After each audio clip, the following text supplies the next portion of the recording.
Halo, selamat sore pemirsa. Kembali kita berjumpa dalam Indonesia Memilih bersama saya Afiani Malik. Sore ini Indonesia Memilih menghadirkan perbincangan dengan sejumlah narasumber dengan tema kasus korupsi parpol dan pengaruhnya terhadap kepercayaan masyarakat. Sebelum saya memperkenalkan para narasumber, sore ini kita simak dulu tayangan berikut ini.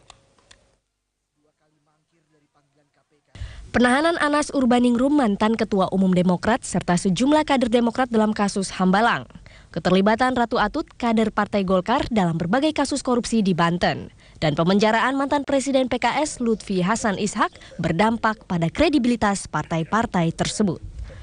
Data lembaga survei Poltreking Institute menunjukkan partai yang mendapat pemberitaan negatif tertinggi adalah Partai Keadilan Sejahtera dengan 23,87%.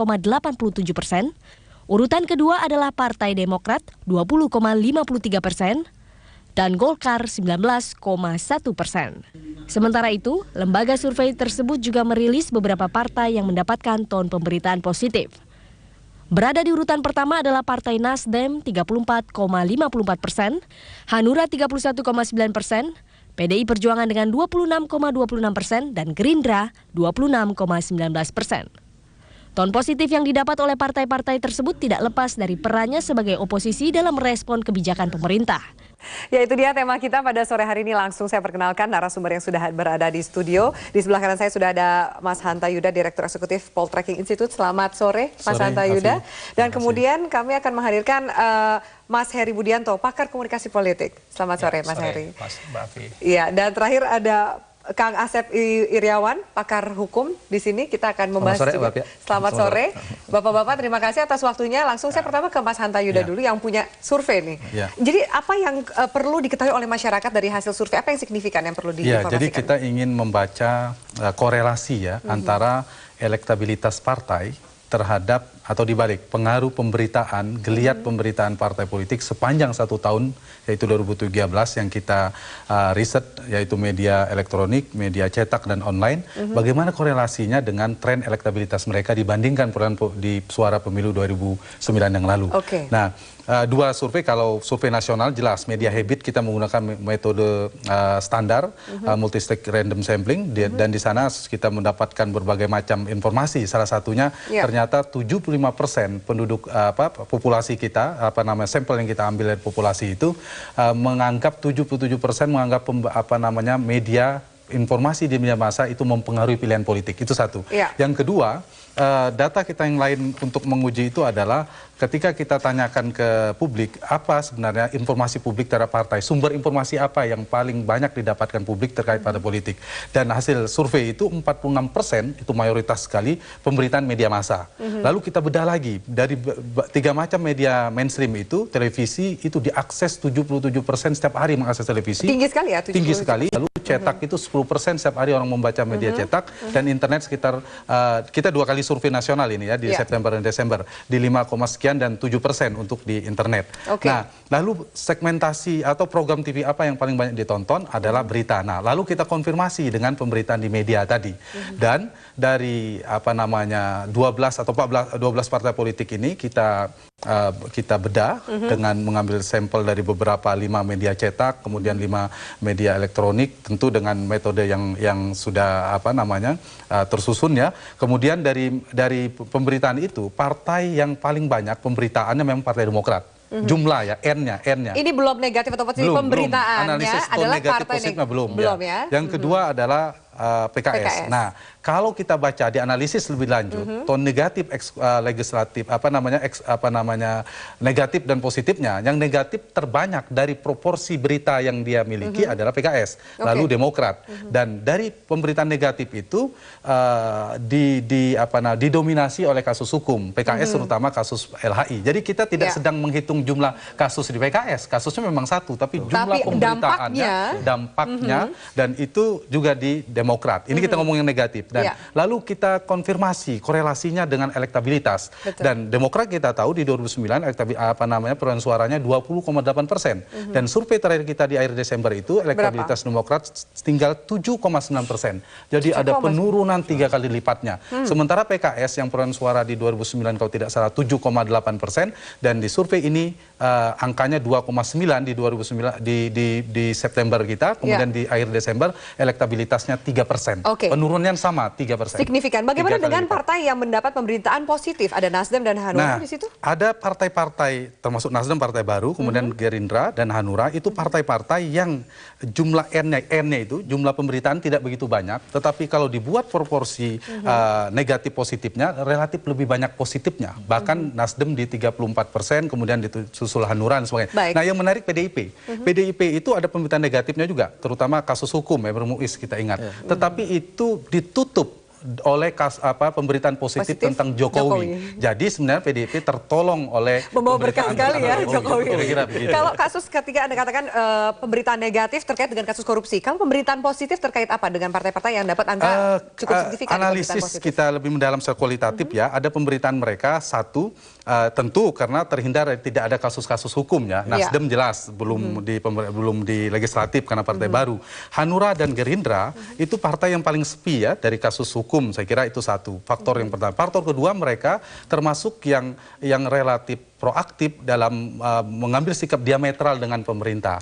Nah, itu juga mungkin mempengaruhi. Dan yang ketiga adalah beberapa ide-ide baru mereka atau gagasan kebijakan politik mungkin sejalan dengan aspirasi publik juga barangkali. Oke, baik. Ini membahas mengenai kasus korupsi. Kang Asep, saya ke Kang Asep kemudian. Ini korelasinya cukup signifikan antara parpol yang kadernya terkait dengan kasus korupsi, bahkan sudah mungkin ditahan seperti itu, dengan pencitraan partai dan elektabilitas. Bagaimana Anda melihat korelasi? Ya, ini kesan kan konstitusi kita mensyaratkan adanya keterwakilan, adanya wakil-wakil. Nah, wakil-wakil ini diisi oleh parpol. Nah, wakil-wakil ini kan masyarakat menganggap orang-orang terpilih, orang-orang bersih gitu. Tapi kenyataannya orang-orang yang bersih ini melakukan perbuatan korupsi. Korupsi kan di mata masyarakat perbuatan hina, perbuatan tercela. Dan itu diikuti oleh di media massa, menjadi pemberitaan setiap saat. Masyarakat menganggap dalam otak masyarakat, loh ini partai ini korupsi. Satu.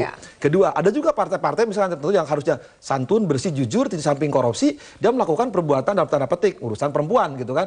Nah, ini ibu-ibu kan ada segmen jam-jam tertentu kan melihat kan ternyata partai santun bersih kesannya di samping korupsi main-main perempuan gitu kan. Nah, kesan itu akhirnya mencitrakan seperti katakan Mas Hanta Yuda tadi. Orang-orang itu tidak percaya. Ternyata orang-orang yang harusnya terwakili oleh orang-orang partai orang bersih, ternyata orang itu melakukan perbuatan korupsi dan perbuatan tidak tercela. Sehingga kesan pada mereka dalam berbagai segmen dan masyarakat itu kan menganggap orang-orang ini ternyata pelaku-pelaku koruptor juga gitu kan. Dan orang juga melakukan perbuatan yang menghinakan martabat perempuan. Gitu kan. Sehingga masyarakat dalam tadi partai A misalkan kesannya hambalang, pasti Demokrat. Partai B daging misalnya urusan perempuan PKS gitu kan.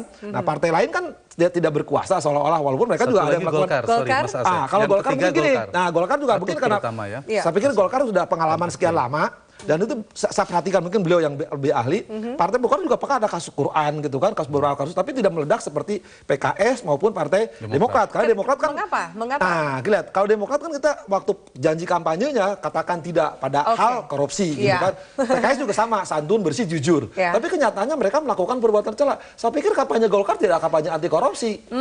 Tapi masyarakat tidak mencerca, jadi maksudnya tidak ada. Saya gitu katanya kan. Mas Heri, apakah kemudian slogan-slogan partai-partai katakan tidak pada korupsi, kemudian partai yang bersih ternyata kadernya juga melakukan atau terkait dengan kasus korupsi, ini membuat citra partai, ketidakpercayaan masyarakat terhadap partai tersebut semakin terpuruk? Otomatis ya. Jadi pemberitaan negatif, tadi istilah Mas Hanta adalah tone negatif yang diberitakan oleh media, karena di sini kan diukur ada 3 media, televisi, cetak, dan online. Itu otomatis jadi akan berpengaruh. Kalau kita lihat dari perspektif teori komunikasi massa, itu terpanya akan sangat luar biasa. Jadi ketika sebuah partai itu mendapatkan persoalan korupsi, katakan itu yang menjadi isu utama kenapa kemudian partai-partai itu citranya negatif. Nah, itu kan kembali lagi bergantung pada pengelolaan komunikasi politik partainya. Apakah mereka berhasil meredam tsunami politik lah, saya katakan seperti itu, masalah-masalah korupsi itu yang terjadi. Saya melihat kenapa kemudian Partai Demokrat dan PKS yang terjun bebas dari survei yang dilakukan oleh poll tracking, karena kedua partai ini tidak baik atau saya katakan tidak bisa mengelola komunikasi politiknya. Contoh tidak bisa mengelola komunikasi politiknya? Ya, beberapa kesempatan saya selalu mengatakan seperti itu. Contoh misalnya, Partai Demokrat itu ketika mereka menyampaikan sesuatu kepada publik, itu tidak seragam. Berbeda antara satu elit dengan elit yang lain. Oke, tidak satu suara. Tidak satu suara. Berbeda dengan Partai Golkar. Partai Golkar itu saya melihat, mungkin pengalaman juga ya, partai tua, lalu lama berkuasa, lalu kemudian mereka ketika terjadi persoalan pada tubuh partai, maka satu suara. Tidak ada pernyataan-pernyataan dari elit mereka yang berbeda. Itu Mbak Afi yang menentukan menurut saya. Baik, menarik. Kita akan jeda sejenak Bapak-Bapak dan juga pemirsa. Kami akan lanjutkan dialog dalam Indonesia Memilih. Ini kita punya gong besar 9 April dalam pemilu legislatif. Masihkah cukup waktu untuk partai-partai ini memperbaiki diri? Kami akan lanjutkan sesaat lagi. Tetaplah bersama kami di Indonesia Memilih.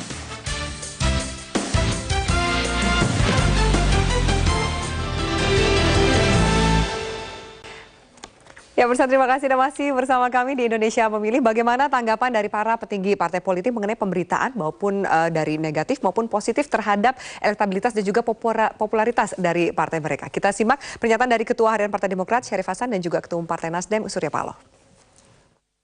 Pemberitaan negatif, ya kalau bisa sekarang ini lebih bagus kita menghindari negatif thinking lah.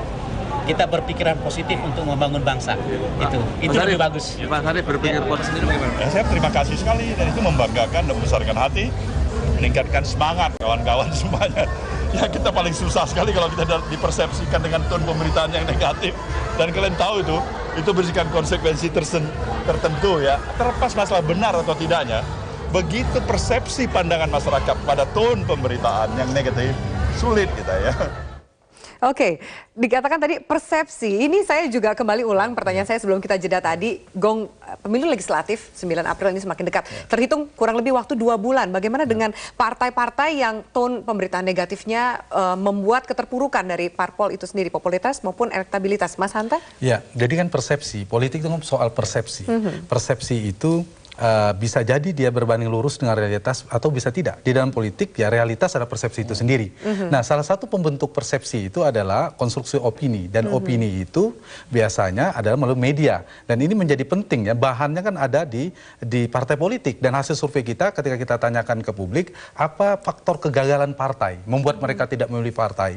Itu yang tertinggi adalah faktor korupsi. Jadi bisa dikatakan korupsi ada alat pembunuh nomor 1 partai politik. Nah, karena itu survei ini, riset ini sebenarnya ada hadiah tahun baru buat partai peserta pemilu 14. Harusnya yang komentarnya di atas segalanya kami mengucapkan terima kasih. Terusnya begitu, kan ini kan membantu cermin, membantu harusnya bagaimana tadi Mas Eri katakan ini strategi komunikasi politik dari setiap partai. Juru bicara mereka bagaimana strateginya untuk memberikan kesan positif juga karena itu akan membentuk persepsi. Jadi ini persoalan hukum tadi Pak Asep juga mengatakan ini persoalan hukum ini memang alat nomor 1 pembunuh partai dan terbukti. Jadi ada 3 kan di tone negatif itu nomor 1 dari pemberitaan total masing-masing partai itu nomor 1 tadi saya katakan PKS lalu Demokrat, yang ketiga adalah Golkar. Nah tapi Golkar elektabilitasnya tidak tinggi tadi sudah disampaikan Pak Asep, saya kira analisisnya saya sepakat sekali. Nah dalam konteks ini menurut saya partai-partai harusnya jeli membaca di sisa 2 sekian bulan ini, 2 bulan sekian hari ini harusnya ada strategi komunikasi politik yang harus mereka bangun karena pembentuk persepsi tadi seperti saya katakan salah satunya melalui media ini. Dan ini penting sekali. Baik, Mas Heri, harusnya strateginya mengolah data-data ini kan banyak juga survei yang sudah dikeluarkan. Harusnya kan kemudian ini menjadi sebuah cerminan bagi parpol untuk mengatur strategi jelang pemilu legislatif. Apa yang harus dilakukan dengan waktu yang sesingkat ini? Mestinya teman-teman di partai itu percaya dengan apa yang disampaikan oleh kita ya, akademisi, kemudian lembaga survei. Selama ini tidak percaya gitu? Iya, ada wacana seperti itu. Kalau kabar bagus baru mengapresiasi. Kalau kabar jelek, itu jelek nggak mau terima. Kenapa? Saya mengikuti ya beberapa kali juga termasuk Presiden SBY mengkritik media kan dengan pemberitaan negatif. Saya selalu mengatakan begini, tidak akan mungkin pemberitaan negatif itu muncul tanpa ada stimuli yang ada. Kita katakan realitas korupsi tadi kan misalnya. Nah menurut saya langkah yang paling tepat untuk menghadapi pemilu yang sebentar lagi ya, tidak lama. Mereka harus betul-betul melakukan konsolidasi, membuat desain komunikasi politik, ya, menunjuk juru bicara, lalu kemudian tidak semua juru bicara itu harus bicara asbun ya, kalau kita kata mereka yang ini bicara, tapi tidak terkontrol. Misalnya begini, itu dilakukan oleh Partai Demokrat memang betul, tapi ada menurut saya komunikator politiknya Partai Demokrat yang sebenarnya itu tidak bagus lah dari cara penyampaian komunikasi politik. Kita tidak sebut nama ya nanti. Tapi jangan semakin memperparah kondisi bagi dampak parpol itu sendiri. Karena apa? Menyerang lawan politik dalam komunikasi itu kan jelas merugikan gitu ya. Ketika misalnya terjadi perseteruan sampai ke ranah hukum misalnya, ini jelas lagi-lagi menurunkan citra partai itu. Jadi memang betul-betul dikelola ya. Yang namanya komunikasi politik itu, komunikasi itu kan kita harus sampaikan kepada publik dengan efektif. Jadi kalau misalnya sebuah partai politik ingin menyampaikan A, bagaimana caranya publik bisa menangkap A, bukan A minus. Kalau A minus gagal dalam berarti gagal dalam berkomunikasi. Persis, dan komunikatornya gitu. Juga bertanggung jawab terhadap pilih-pilihlah komunikator politik yang piawai gitu. Dalam yang menarik ini justru ya kan, di awal-awal gitu kan pembentukan opini nih, karena partai ini miliknya media ini, partai milik media ini, menyerang kan, waktu Demokrat juga menyerang ketika saya katakan, ketika PKS juga menyerang, tapi ketika menjadi fakta hukum, penegak hukum diperlihatkan, apa jawaban mereka? Itu urusan pribadi, serahkan proses secara hukum. Itu kan atau ada tidak konsisten aja dijolimi katanya kan. Padahal di awal-awal menyerangnya, coba aja perhatikan semua ya, terutama yang hasil kata Mas Hanta itu kan, misalkan dua partai itu kan, tampak itu kan di awal-awal semua menyerang dan melawan. Intelijen lah, ini penjoliman, kita nggak punya media. Begitu fakta dibuka yang sampai, maaf ya, yang sifatnya asusila, mereka kan malu akhirnya kan yang dibuka gitu. Dan masyarakat bisa menilai gitu. Sekarang terlepas apapun sekarang media memberitakan, kalau itu memang fakta, toh di cek and dicek juga kepada mereka kan. Dan itu jadi fakta di persidangan, bahkan KPK misalkan menunjukkan bukti yang lebih jauh. Mereka diam 1000 bahasa. Nah, tapi sekarang jangan sampai diulang menyatakan bahwa media memberitakan. Saya kira media juga berdasarkan fakta, cuma kan faktanya belum terungkap di persidangan, baru pendapat, persepsi, opini. Cuma ketika persepsi, opini menjadi bukti dan dibuktikan di persidangan, bahkan dengan rekaman dipertontonkan, mereka diam. Nah sekarang kalau ada pendapat, kita nggak usah layani, diemkan aja. Justru masyarakat menilai. Diam itu ada betul. Nah, ketika tadi dikatakan beliau, masa dikatakan komunikasi mereka juri bicaranya satu sama lain saling bertentangan, maka saling menjatuhkan. Masyarakat menilai, ujung-ujungnya mereka maling juga. Baik. Kita akan jeda kembali, semakin seru pembicaraan kita pada sore hari ini. Kami akan lanjutkan pemirsa Indonesia Memilih sesaat lagi. Bagaimana dengan peran dari media? Kita juga tahu bahwa ada pengusaha media yang terjun ke partai politik. Bagaimana ke depannya? Kami akan lanjutkan sesaat lagi.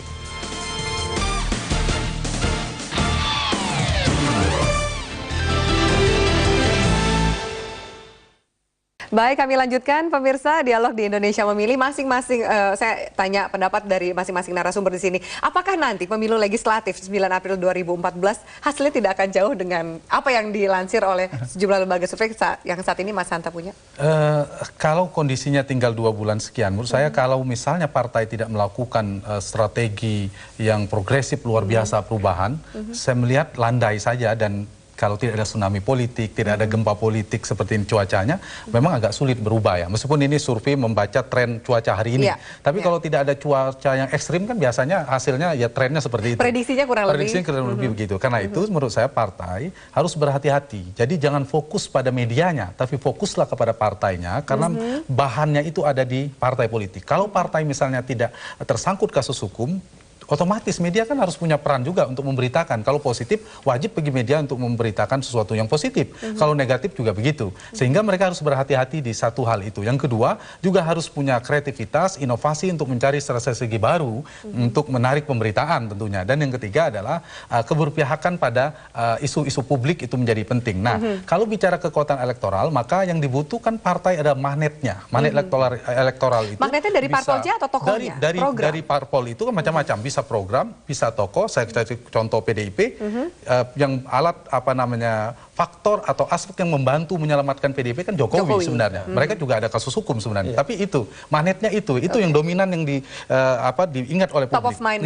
top of mind-nya itu. Yang kedua adalah harus kecermatan, ketepatan memilih mesin politik yang tepat. Mesin politik itu kan macam-macam. Bisa jadi mesin politik terkait infrastruktur partai, kader partai, mesin media, dan lain sebagainya. Dan yang ketiga adalah cermat juga membaca tren perilaku pemilih. Apa sih yang diinginkan oleh publik dan mereka harus sejalan dengan keinginan membaca keinginan dari masyarakat. Mas terkait dengan apa yang dilakukan oleh Mas Hanta, kalau kita lihat dari 3 media, ya, saya termasuk orang, karena saya mendalami juga persoalan-persoalan komunikasi politik dan media, saya tidak sepakat ada pihak-pihak yang mengatakan bahwa ada kecenderungan media tertentu menyerang partai tertentu. Jadi begitu. Memang betul. Ada tidak sepakat ya? Iya, bad news is good news, iya. Tapi kita harus pahami tentang tipikal atau karakteristik 3 media. Kalau media cetak itu kan konstruksi, dia dibangun memang. Tapi kalau kita menggunakan media, televisi, live begini, bagaimana kita melakukan sebuah konstruksi? Di sinilah upaya menurut saya komunikator politik. Ini kebetulan juga hasilnya ternyata yang paling efektif, yang paling besar adalah televisi. Jadi televisi mempunyai magnet yang kuat untuk mendorong public opini ke masyarakat. Mengubah persepsi. Jadi langkahnya adalah betul-betul memang komunikator politik yang handal. Mereka harus bisa mengolah pesan-pesan politik, lalu kemudian mengangkat tadi kalau bicara tentang isu-isu, lalu kemudian bicara tentang apa yang menarik di dalam partai mereka, itu yang harus dikemas sedemikian rupa dan itu disampaikan kepada publik. Tapi kalau kemudian yang dikejar adalah terus terang panggung saja, lalu kemudian